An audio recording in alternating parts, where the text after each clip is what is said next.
Kujichagulia means to define ourselves, name ourselves, create for ourselves, and speak for ourselves. It summons us to write our own narrative from the innumerable choices made for us or made by us.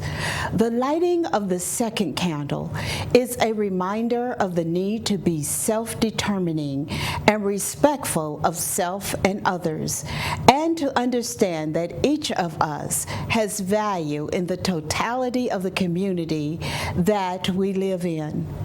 We are not a monolithic community, but made up of many different people. The self-determining identity is dual.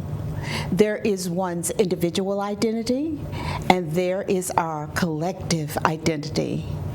Both must be embraced, respected, and considered as we encounter the opportunities and challenges of living in our neighborhoods, this city, the state, our nation, and the world.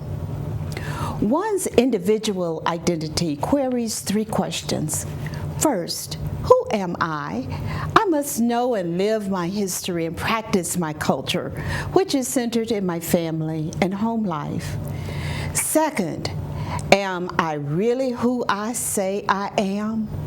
This is a criterion of authenticity, a criteria of what is real and unreal, what is appearance and essence, what is culturally rooted and foreign.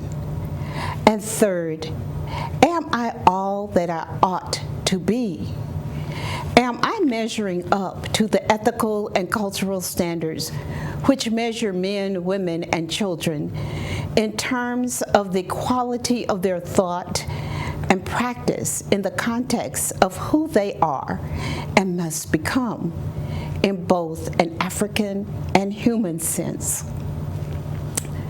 Now, our collective identity is based and born out in historical and cultural practice. The collective identity of African Americans, purported by white America over centuries, was steeped in derogatory language and beliefs to suppress equal participation, growth, and prosperity.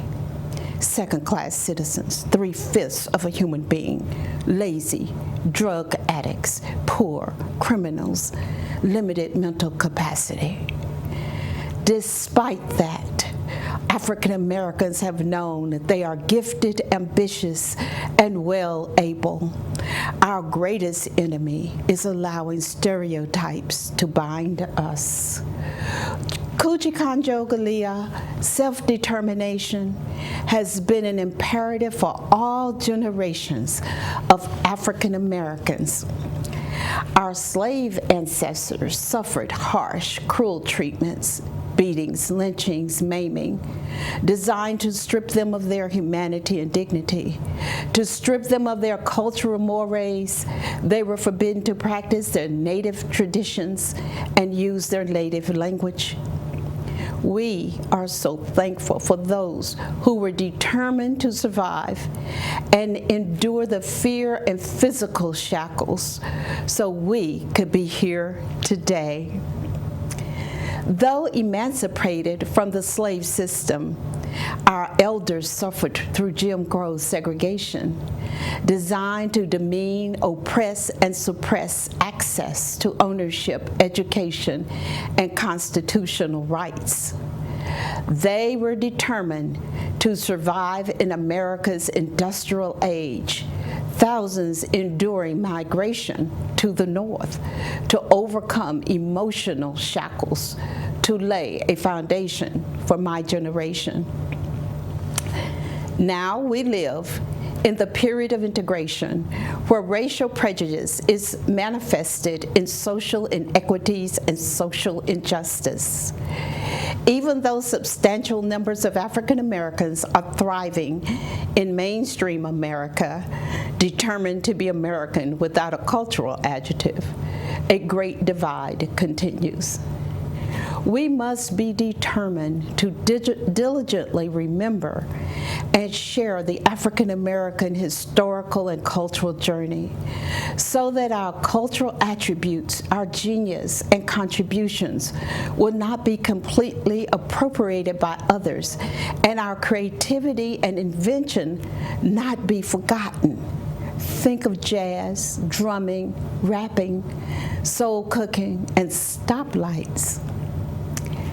We must be determined to embrace the identical skills and practices used by our ancestors and elders to retain our cultural and racial significance. The stresses of everyday life can weigh so heavily that to give up seems the best choice, especially when negative influences and spirits like jealousy, anger, selfishness, envy, and strife seem to dominate. But our ancestors knew we must heed the lessons of love, gladness, patience, kindness, and self-control demonstrated by our elders who were determined to rise above life situations. We too must be determined to rise. Langston Hughes, in his poem, Mother to Son, put it this way.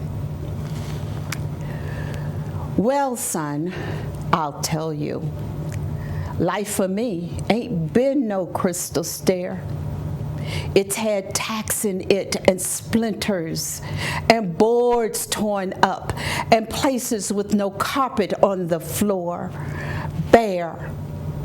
But all the time, I's been a climbing on and reaching landings and turning corners and sometimes going in the dark where there ain't been no light. So boy, don't you turn back. Don't you sit down on the steps 'cause you finds it's kinda hard. Don't you fall now.